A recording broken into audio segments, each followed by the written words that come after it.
Story 1. I used to hand out candy, but trunk or treat has taken over my city, and I have not had a child knock on the door for the past 2 Halloweens. Story 2. We usually get over 250 trick-or-treaters in our large city neighborhood. Everyone comes outside, and it feels like a block party. Story 3. Hide. Have you not seen the price of candy these days? It will bankrupt me. Story 4. If I don't have candy, I get 1 or 2 knocks at the door. If I do have candy, I get no trick-or-treaters. Story 5. Pass out plenty of candy. I have very happy memories of Halloween when I was a child, and I want the children of today to have those same memories. Story 6. I buy candy, but no one ever shows up. I miss seeing everyone excited on Halloween. The decline of trick-or-treating is one of the saddest things to happen in my lifetime. I used to live for Halloween. Nothing beat the feeling of getting together with the neighborhood kids in costume, roaming the streets for hours, then coming home to watch horror movies and eat candy with my parents. It was pure, innocent fun. Story 7. Currently a non-issue. I live in an apartment without a separate front door. When I lived in a house, if the lights were off and I was not home, my dog would panic and bark loudly when someone came to the door, so I prefer to avoid that situation. Story 8. I'm going to try to pass it out this year, but in my past experience, very few kids trick or treat in my area. Story 9. Lights off. We live at the end of a cul-de-sac off a small side street, so we do not get a lot of foot traffic. Every year I buy candy and end up taking 95% of it to work to get it out of the house, so I will not eat it. One year I bought a mixed bag of bite-sized candy bars. My wife saw that was all I got and bought 5 more bags because she thought we would run out. We never got through half of the original bag. Honestly, we have not put much effort into costumes lately. Story 10. I spent my last $100 on some large bars from Amazon. It is probably my last year in the neighborhood, so I might as well go out with a bang. Story 11. English children are feral, and Halloween is an excuse for glorified begging. Story 12. I hide because I'm an introvert. My wife undermines me at every step. She says she will hand out the candy if I put up the decorations. Then she disappears every year without fail. Story 13. My grandparents host a haunted house every year. I participate by hiding around a corner, startling visitors, and then tossing candy to them. We sell drinks and snacks so we have money to give out the best candy. Story 14. I pass out candy on Halloween. Halloween is a big part of my childhood, so I try to recreate that for other kids. Some neighbors turn off their lights, which is a bit of a downer. Since moving to a more populated area, I usually get about 100 to 120 kids, but I am not sure about this year because of rain, trunk-or-treating events, and new subdivisions that have opened. Story 15. I will do trick-or-treat until I die. I prefer traditional decorations. No blow-ups or 15-foot skeletons, just bezel cutouts and pumpkins. Story 16. I turn off the lights and hide. My dog would bark all night otherwise. Story 17. Our neighborhood goes all out for Halloween. We have 500 or more children come by every year. Story 18. I live in a 55-plus community now, so my days of handing out candy are over. Story 19. My husband loves to pass out candy, so he handles it. He is proud that our house is known for giving full-sized candy bars. Story 20. Hiding and turning the lights off feels like you are actively rejecting joy. I don't go all out, but I still put a silly skeleton in my front yard and hand out candy and small chocolates. I give what I can. Besides, there have not been many trick-or-treaters lately. Story 21. We do not get trick-or-treaters where I live in the rural area, and most nearby small towns hold a trunk-or-treat or organized event, so all the children can gather. Story 22. No, I do not live in a place where people go trick-or-treating. I am too far out in a rural area. Even finding my address can be an adventure. Story 23. I never had trick-or-treaters. I feel someone should create a short-term rental service where people can rent a house that gets many trick-or-treaters for a night when the homeowner will be out or does not want to give out candy. Story 24. Hide in the bushes and frighten the children in costume. Pick up the candy they drop and refill the bowl. Repeat as needed. Story 25. I put a bowl of candy out and took my daughter trick-or-treating. Story 26. We pass out candy. Something strange happened this year that feels a little off-putting. Someone in our neighborhood posted a poll in our Facebook group asking whether we would participate and then asked us to put our address in the comments to be added to a spreadsheet. What happened to the lights on, lights off code? Are parents going to check every address on the spreadsheet to see who is and is not participating? It just feels strange. We are going to set up camp in our driveway and watch the trick-or-treaters regardless. Story 27. I cannot guarantee that I will be home in time to greet them, so I no longer decorate the house or give out candy. When I retire, though, this house will be the spookiest in my area. Story 28. Every year my wife and I buy about $500 worth of candy, dress up, sit on the porch and wait. We have not had a trick-or-treater in 6 years, but we remain hopeful. Story 29. There are never any trick-or-treaters in our neighborhood. Story 30. I used to take the treats, so now it is my turn to give them. And so the great circle of life continues. Story 31. I have the most decorated house in the neighborhood. People from outside the neighborhood drive by just to see it. I give out Tootsie Rolls and toothpaste. I am also Satan. Story 32. I work. My children are grown, and I prefer it so my coworkers can go out with their young children. Story 33. Me. Hide and ignore the door. The rest of the house hands out sweets. Story 34. It was something my fiancé and I looked forward to every year. Now it is all moved to trunk-or-treating at local churches and schools. The only way we do it now is that she is a schoolteacher and we do it at her school, but it is not the same. I miss running around the neighborhood until 7:30, then heading to the local park where the town always had a giant bonfire and cookout. That is where my parents would pick up my sisters and me. Story 35. My dog goes nuts, so I generally turn off the front lights and hide. Also, I fucking hate little kids. Story 36. Pass out candy at the foot of my driveway. My 3 dogs and a bird are not very quiet. Story 37. I used to hide and pretend I was not home because I always lived in rough areas and I did not really like children. But this year I live somewhere nice, and for some reason the children like me around here, so I have a box full of bags ready for them. I am making up for all the years I did not do it.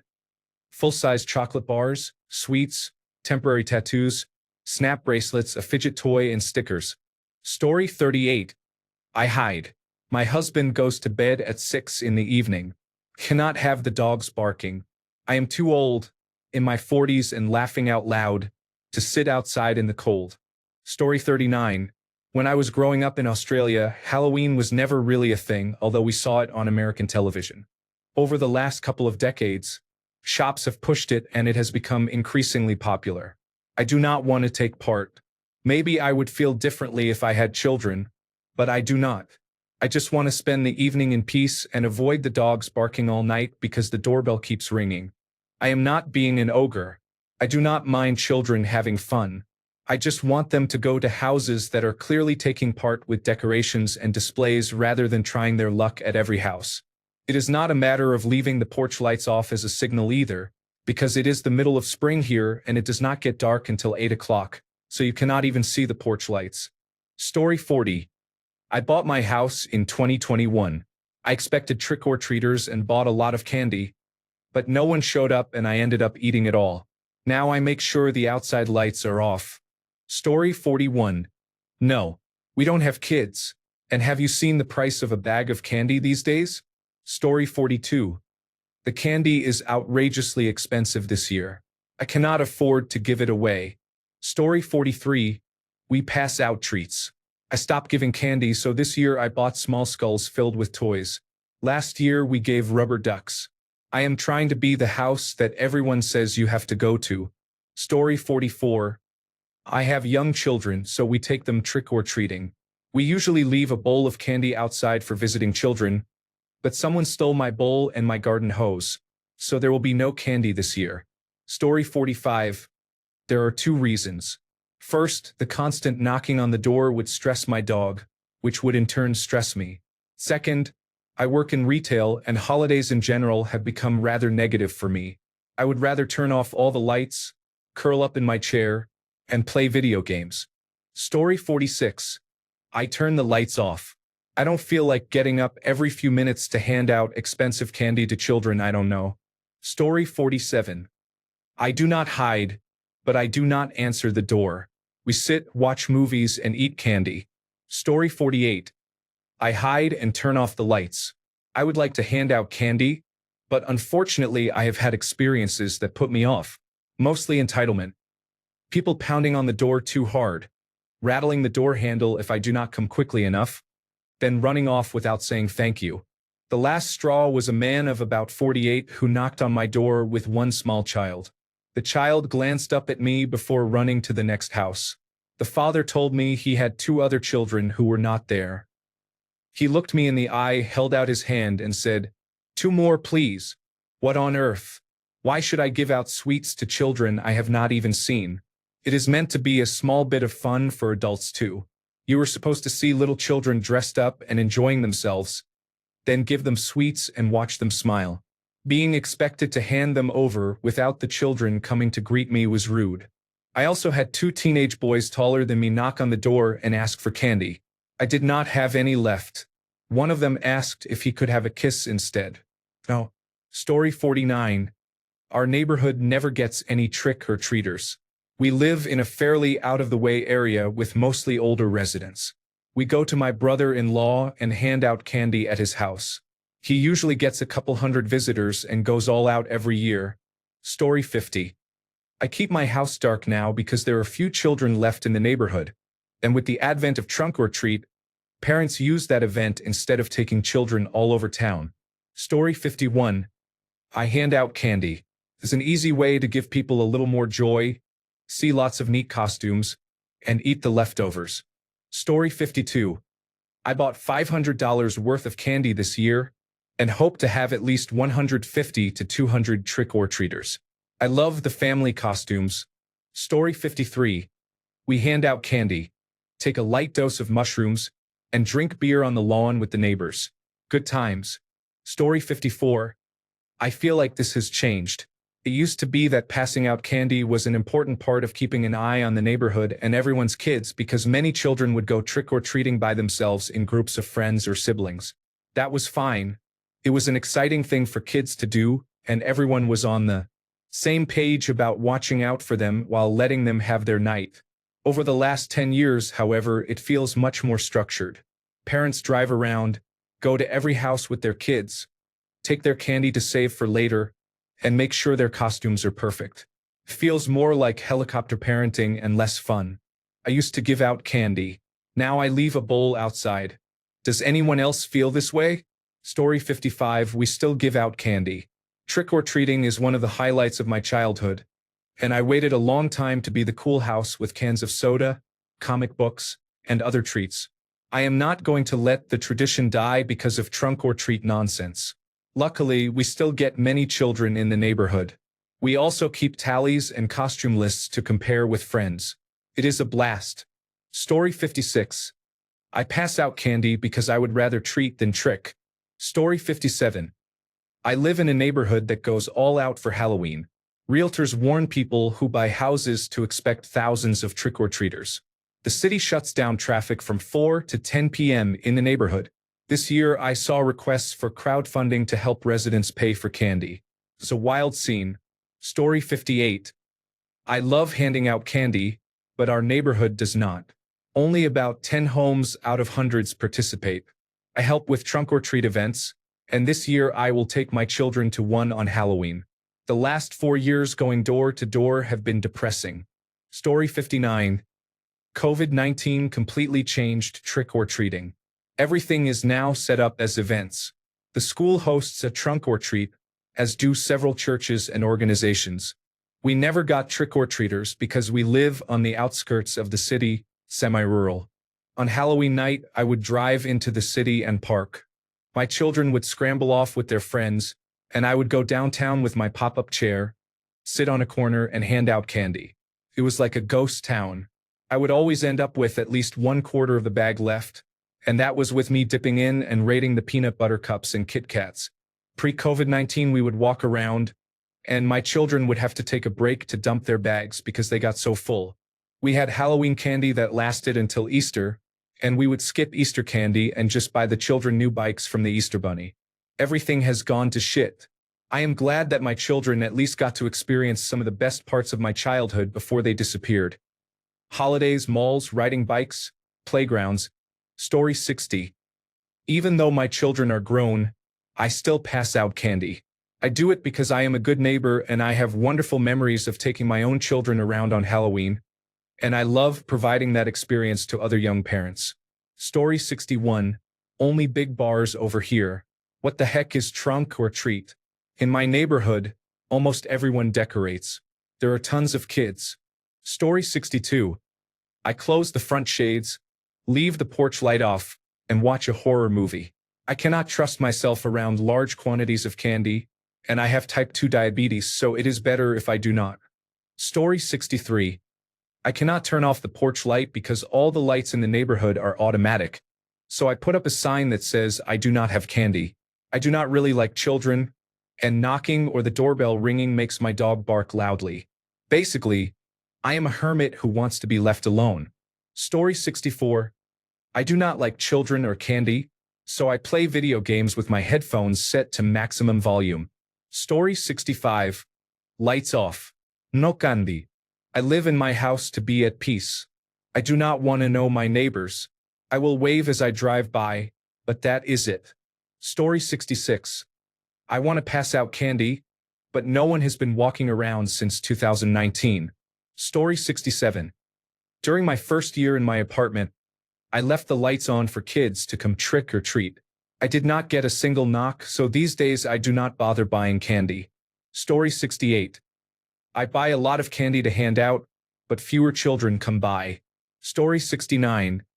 This is the first year that we will not be participating. My daughter is old enough now that she wants to go to different parties with friends, and the number of children knocking has dropped over the years. I enjoyed seeing all the costumes, but it feels like there has been a shift, at least in my neighborhood, away from children going door to door. Story 70. We camp at a state park on Halloween so we can join in trick or treating and hand out candy. Story 71. I buy a little candy each year, but I cannot remember the last time I actually had any trick or treaters. Story 72. I used to hand out candy. I would take the day off just to do it. I carved a jack-o'-lantern for the porch, put glow sticks for spooky eyes in the bushes, and sat on the landing with a bowl of the good candy and a costume. I did this for years. The trick-or-treaters dwindled until one year none came at all. Now we just turn off the lights and hide in the basement playing games or watching movies. It is kind of sad. But oh well. Story 73. It depends on how I'm feeling that year. Some years I decorate and leave the lights on but don't get a single trick-or-treater, which discourages me the next year, so I don't decorate and keep the lights off. This year I decorated, but I'm going to be out of town, so I'll have the lights off and put a bowl outside in case someone comes by. Where I live, not many people go door to door. They have trunk-or-treat events. Story 74. We were ready to hand out treats this year, but nobody came except a lost pizza delivery guy. I guess we will have to eat all those Twix bars and Kit Kats ourselves. Darn it. Story 75. We try, but some years we do not get any children at all. Where we used to live, we had so many children. It was a lot of fun and very expensive. Now we buy 12 candy bars and end up eating them ourselves. Story 76. I am all about passing out candy, but I have not had trick-or-treaters since I moved to my current neighborhood. The first year I bought a lot of candy and the only kids who showed up were a small group of teenagers. Now we buy a small bag of candy just in case and enjoy it if nobody comes. There are lots of kids in the neighborhood, but I think parents have switched to trunk or treat because it is quick, easy, and safe. This year the complex has introduced a Halloween party. I am not sure of the details because I do not have children and do not plan on attending, but I am happy that the kids will have something to do in the area because I loved Halloween as a child. Story 77. I pass out candy. I go all out with my decorations and give out full-size candy bars. The kids' excitement over this being the best house in the neighborhood hits like crack.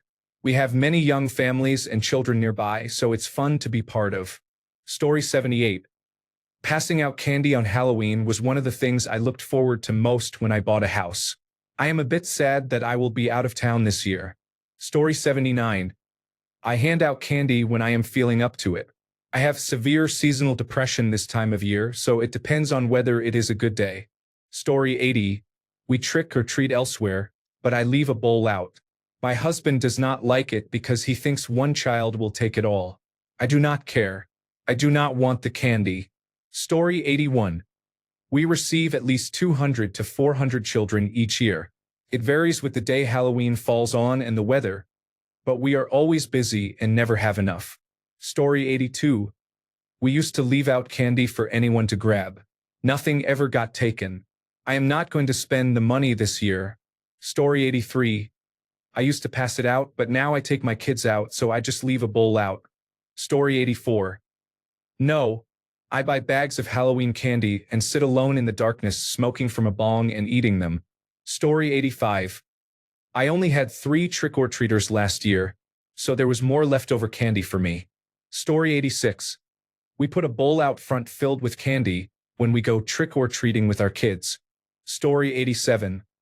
I am one of those goofy people who dress up and stand in the yard with the decorations, acting spooky. I hand out candy to the brave ones. My wife gives candy to everyone else. Her costume is usually something cute and non-threatening. Why? It is fun, and we have a reputation to uphold after all these years. My favorite comment from a repeat customer was, "I remember you from last year. I am not scared." She was dressed as a princess. Story 88. I don't because no one has ever come. We don't have sidewalks or good lighting, so it makes sense. Story 89. This is my first Halloween at my new place. We will see, but I do not expect many visitors.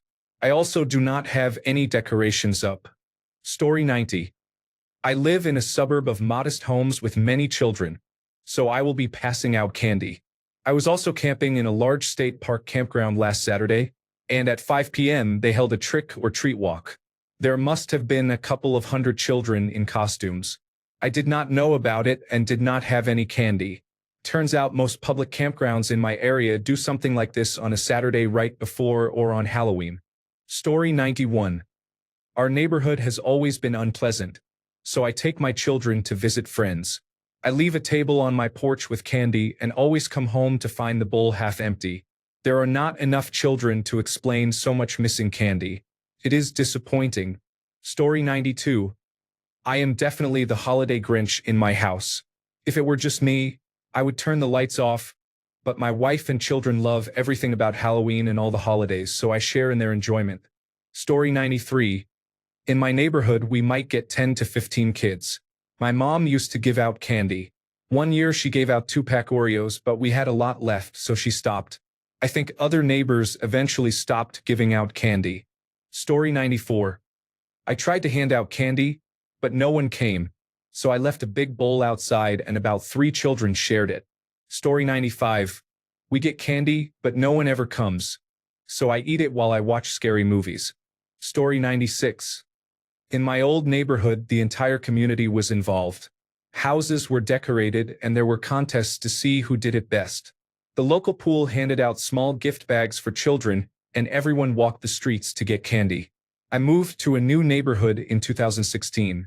We decorated as much as before, but no one else made an effort and someone tampered with our decorations. Almost no one went trick-or-treating, so we stopped. It has been that way since, and it is sad to see the situation worsen as parents choose to drive children door to door or not participate at all. Halloween is effectively dead in my area in terms of celebration and participation. Story 97. I try to put out a nice spread of candy bags and little Halloween toys, but we live in a rural area and only get a few trick-or-treaters. It is disappointing because I love Halloween. Story 98. We are usually that house for Halloween, but we have not decorated for the past 2 years and have not given out candy. Last year we had just put our house up for sale, so we did not think potential buyers would appreciate skeletons all over the place. Laughing out loud. We were not able to sell the house and are moving our belongings back in, so I did not want to pull out decorations while unpacking. For the second year in a row, we will be in our basement media room watching movies with the lights off.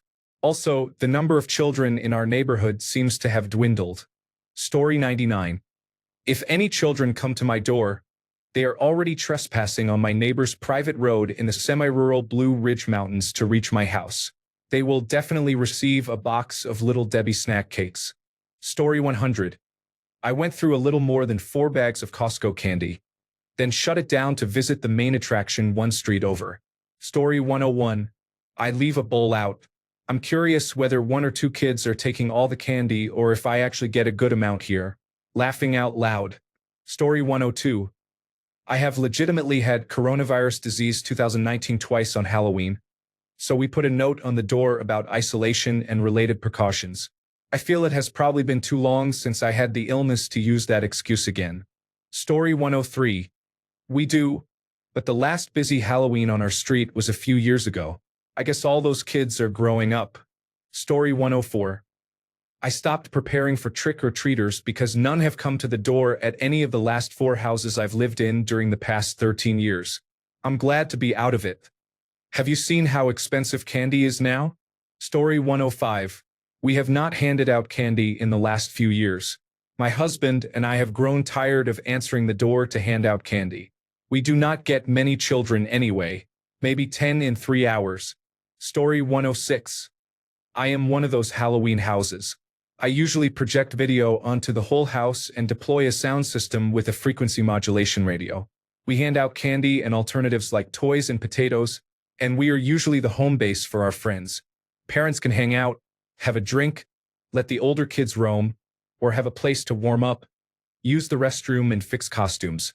If I do not want trick-or-treaters, we have to lock up, go dark, and leave because our house has become a Halloween destination in town. Story 107. We hand out full-size candy bars. We do not have children, so we figure we can be that house in the neighborhood once a year. Story 108. We put it out for children to take as they like. We do this because we have 2 small children and want to be out with them. Once they are in bed, I sit on the patio and wait for the last couple of children. I love seeing their costumes. Story 109. I put a bowl at the end of my driveway so the dog does not flip out. Story 110. This year I will not bother buying candy because children have not been coming to our door in recent years. Story 111. Our house is in a wooded neighborhood well outside town. We do not get people coming by for candy. It is much better than where we used to live. We were surrounded by an elementary school, a middle school, and a high school within walking distance. We had to go into a total blackout and put up signs saying no candy. We tried giving out candy one year, but it stressed my roommate's small dogs too much. Story 112-1. I do not give out candy at Halloween. I give little bags of pretzels and cookies. Actually, I also give out candy because the joke was too good to resist. 2. I answer the door in a scary costume. Story 113. Since I moved to my neighborhood, years 1 to 2 I bought multiple bags of candy expecting kids because my townhouse is near the community pavilion. However, it is on the backside of the neighborhood and kids do not like walking up giant hills. So I ended up with leftover candy. The front of the neighborhood at the main entrance has many children. The back area borders on being a 50-plus community with dual income, no kids families. Years 3 to 5 I was often invited to happy hour. Other people either forgot to buy candy or were not handing out treats. After repeated disappointments I stopped trying. Year 6 I tried again. I left candy in a dish outside and replenished it every 15 minutes.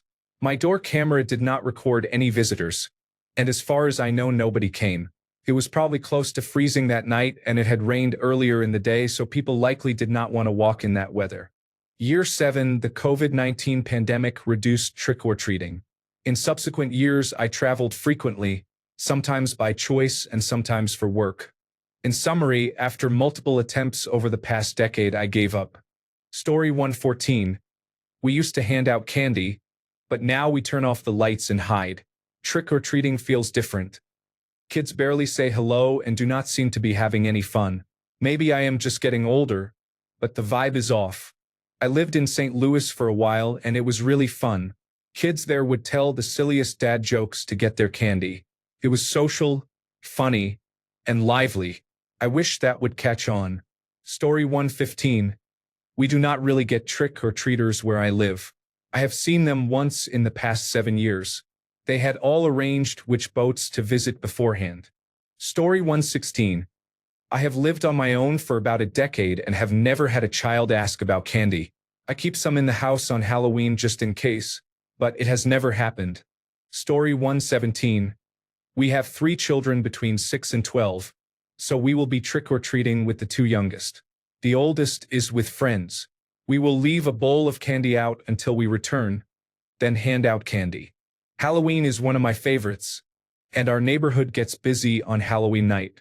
We expect about 100 trick-or-treaters. It is expensive, but I love it. Story 118. Neither. The parents take their children to rich neighborhoods.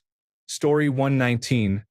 The United States military is developing the next generation of nuclear submarines. I know this because they are desperately recruiting skilled trades workers, and there are not enough since American schools have emphasized college too strongly. Story 120. I believe in trick or treat, so I hand out full-size candy canes while wearing a Santa hat and greeting everyone with Merry Christmas. 1. Yes, I have chocolate and other candy. 2. The best are the little kids who correct me, saying it is Halloween, not Christmas. 3. Second best are the teenagers who wish me Merry Christmas, Happy Hanukkah, or Happy Kwanzaa in return. Story 121. Full-size bars have been left in a bowl on the steps because we are out with our child. Story 122. Third option.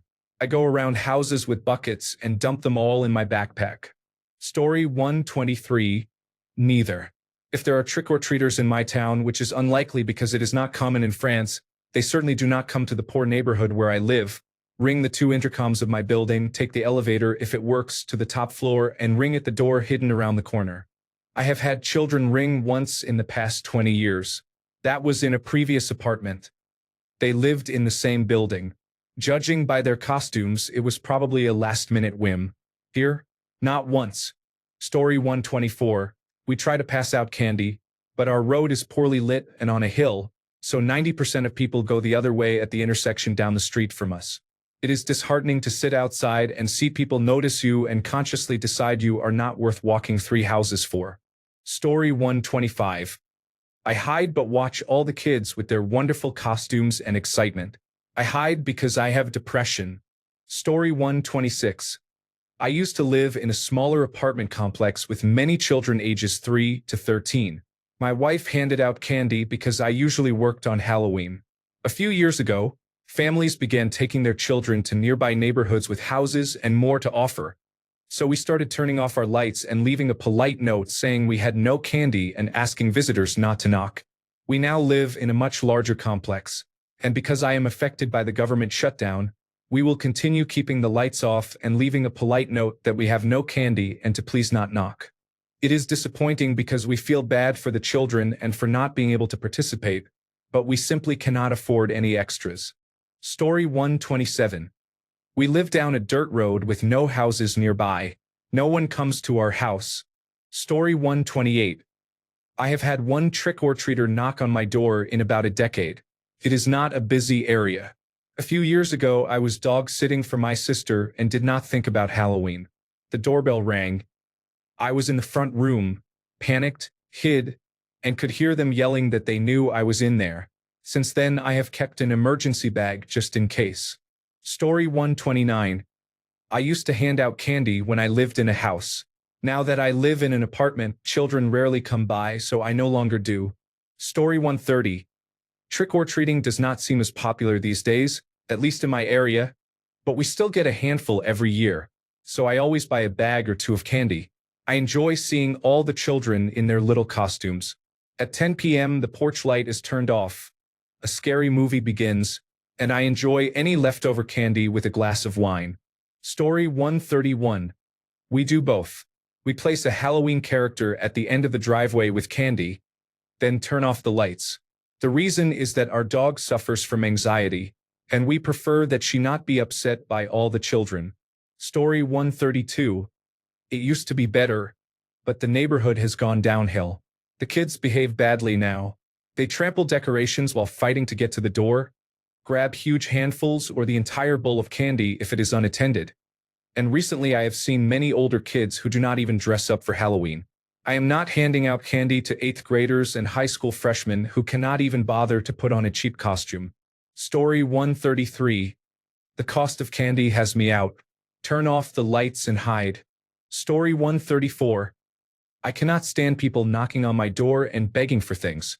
However, I quite like my wife dressing as a sexy witch. Story 135. Until this year, I went out with my child. It is hard to trick or treat these days because so few houses hand out candy. Story 136.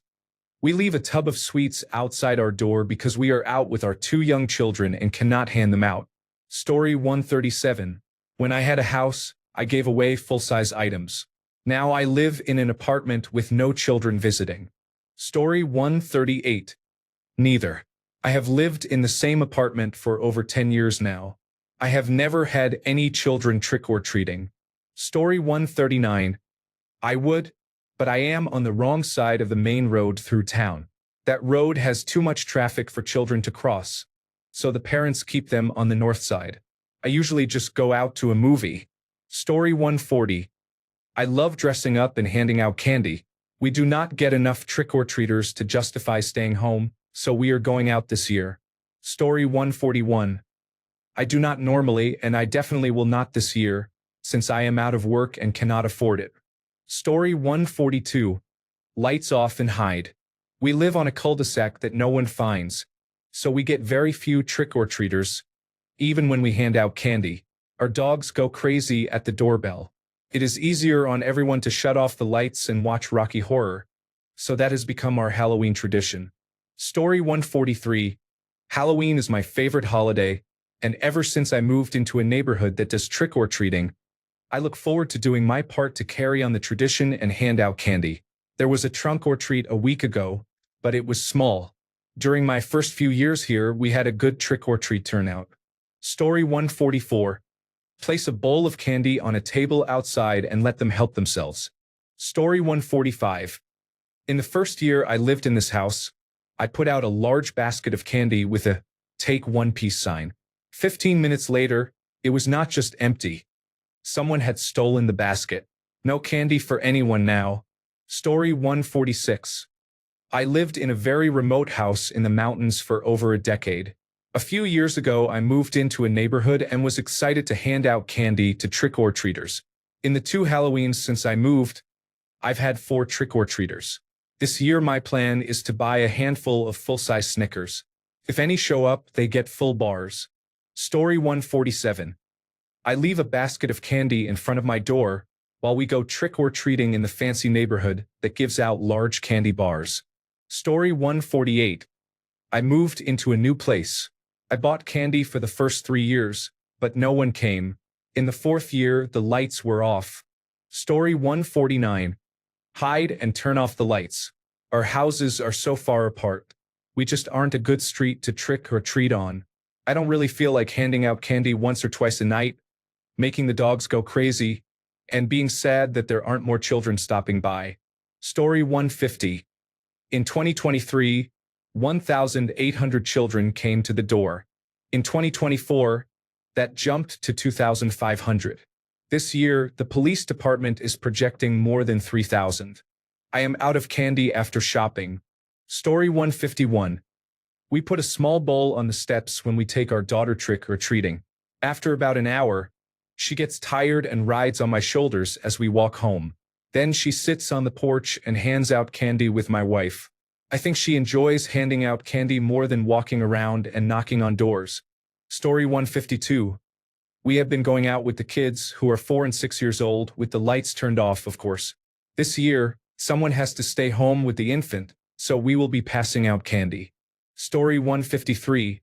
We have handed out candy to about 100 children each year for 28 years, except during the pandemic. We love seeing the little ones and the teenagers who seem embarrassed but are happy to receive candy. It is pure happiness delivered to your house with a piece of candy. Story 154. As a single dad, I am out trick-or-treating with my kids, so I am not home to pass out candy.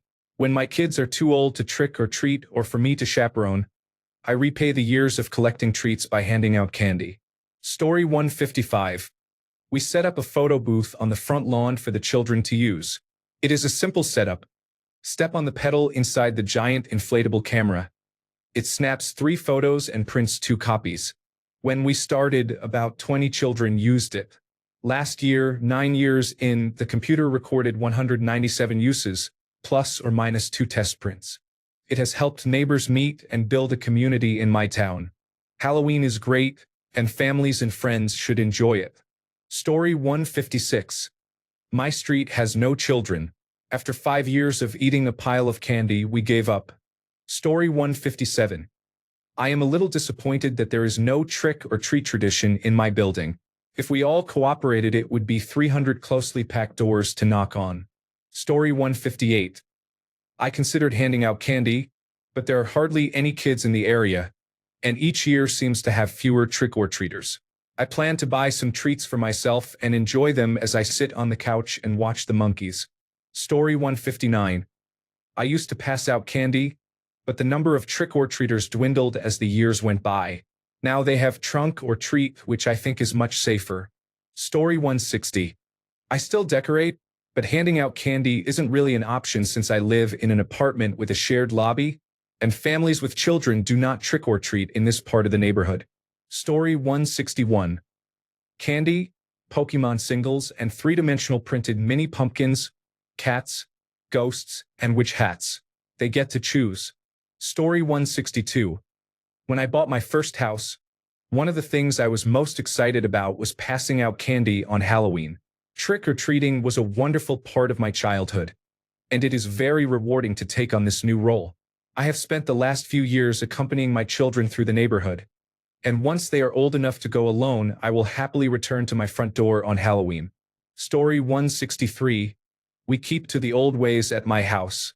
Anything that knocks gets a treat and a happy Halloween. Story 164. I wish I could pass out candy. We only get maybe 15 trick-or-treaters. My neighborhood is sketchy, so people do not come around here. They all drive to better neighborhoods. Story 165. We don't get many trick-or-treaters. Too many paranoid parents force their kids into trunk-or-treat and the like. The trick-or-treaters we do get come with their parents, and there is not much enthusiasm from anyone. Something is different. It is even weirder when a car drives down the street. The kids get out, visit a few houses, then get back in the car and move on. What happened to walking around the neighborhood and interacting and mingling while trick-or-treating? The icing on the cake is the middle schoolers and sometimes high schoolers who come without a costume just to get candy. Zero effort.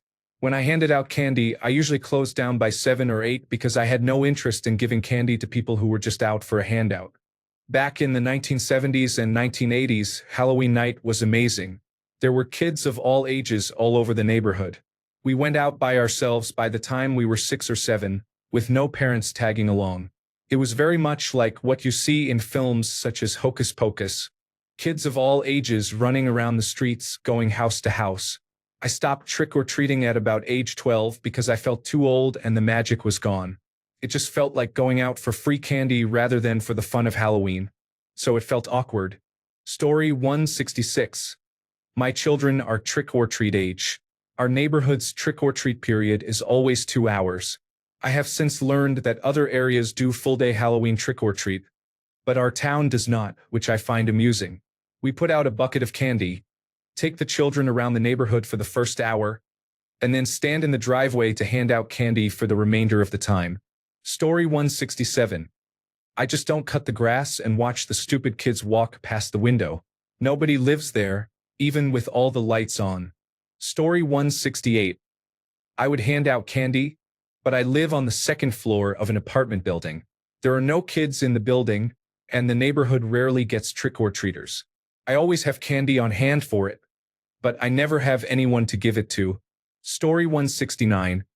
We used to hand out candy, but after we moved, we had only 3 trick-or-treaters in my neighborhood last year.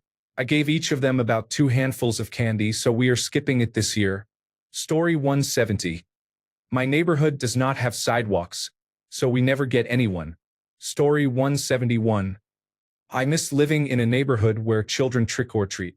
I enjoyed seeing all their costumes, and my dog delighted in dressing up and being petted by our visitors. Story 172. I put out candy, usually have a bonfire with cocoa or cider, and keep a decorated, festive lawn. Halloween was my favorite holiday as a kid. My family went all out. These days I am often the only house with the lights on and people handing out candy. Two local churches down the street host trunk or treat events, which has reduced the number of children who come to my house. It is a shame because this is one of the few childhood traditions I can cling to and it is disappearing fast. I am hoping that good weather and a Friday Halloween will mean a good turnout this year. Story 173. We live on a cul-de-sac and set a table at the end of the street. Everyone from the houses brings food for a potluck, and each house contributes candy that we place on the table to give out. We sit behind the table and eat. The candy is for the trick-or-treaters. Story 174. I moved into a new house. Only one little girl came by, so I gave her everything I had. Then at 9 p.m., 5 high school kids came by, so I gave them bouillon cubes. Story 175. I don't turn the lights off. I just mute my doorbell and don't come to the door. No one's touching my sweet hoard. Story 176. Neither. I live at the end of a very long private driveway. If a child makes it all the way to my door, he is either lost or up to no good. Story 177. The antisocial part of me wants to do the latter, but I want the kids to have fun, including trick-or-treating. If nothing else, I will leave out candy. Story 178. Hide, turn off the lights, and eat all the candy myself, like the sugar goblin I am. Story 179. I pass out candy because I think it's fun, and my kids are adults now. Story 180. Over the past few years, I set a bowl in front of our Ring camera while we took our child trick-or-treating with family in other neighborhoods. The trick-or-treaters would either take large handfuls or one child would dump the whole bowl into a bag, because the bowl would empty quickly. This year, I am taking our child around our neighborhood, and my wife wants to hand out candy from the garage. Someday, I want to turn the garage into a haunted house. Story 181. For the last few years, my mom and I have invited some of her coworkers and their children to our house to give the kids gifts. If children we did not invite come, that is fine. This year, I think my mom will be watching college hockey on television during that time. Story 182. I go about my evening like any other when I'm not going out. Trick-or-treaters never come up my street. I don't think it's densely populated or affluent enough compared to other areas. Story 183. It is an honor to help keep this holiday alive for future generations. Story 184. I give out candy. It would not be right to hide after all the candy I received on Halloween as a boy. It is just one night a year, and some of the kids have good banter. Story 185. We normally pass out candy, but this year we are visiting family to take my daughter trick-or-treating for the first time. It was a last-minute decision because I did not know if I had to work. We went through 3 Costco-sized bags of candy last year, giving each child 2 to 3 pieces. I bought some allergy-friendly candy this year because we had a few children with special needs or specific allergies last year, along with regular candy. We will take the candy to my family's house and hand it out there. Story 186. My husband and I hand out full-sized candy, but for the last 3 years we have had at most 8 trick-or-treaters. Story 187.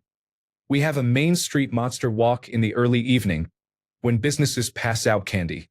Then there is a lull for dinner as the sun sets, and when the street lights come on, it is trick-or-treating in the neighborhoods like the good old days. Story 188. My best year was when I pretended to be away. All the lights were off except for the porch light.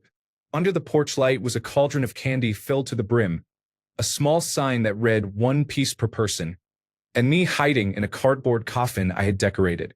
A group of teens came by. The girls wanted to take all the candy. The boys pointed out the sign, but they decided to listen to the girls. They grabbed handfuls of candy, and I jumped out of the coffin, screaming, "The sign says only 1. After they stopped freaking out, they thought it was the best trick ever. I let them take a few handfuls of candy on the condition they would not ruin the surprise for other kids. Low effort decorating, high return on fun. Story 189.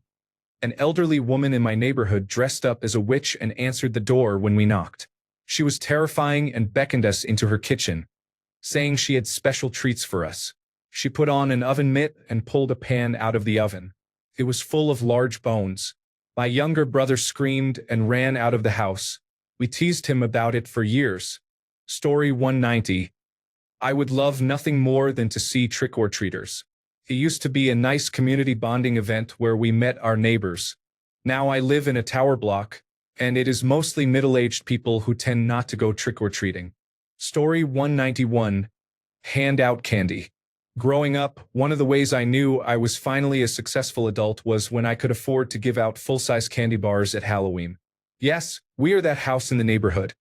A fully decorated yard with spooky sounds playing on a speaker, a fog machine, full-size candy bars, some non-chocolate candy for those who do not like chocolate, and adult beverages for parents. Childhood dream come true. Thanks a bunch for sticking around till the end of the video. Remember to subscribe, and until next time, stay awesome and goodbye.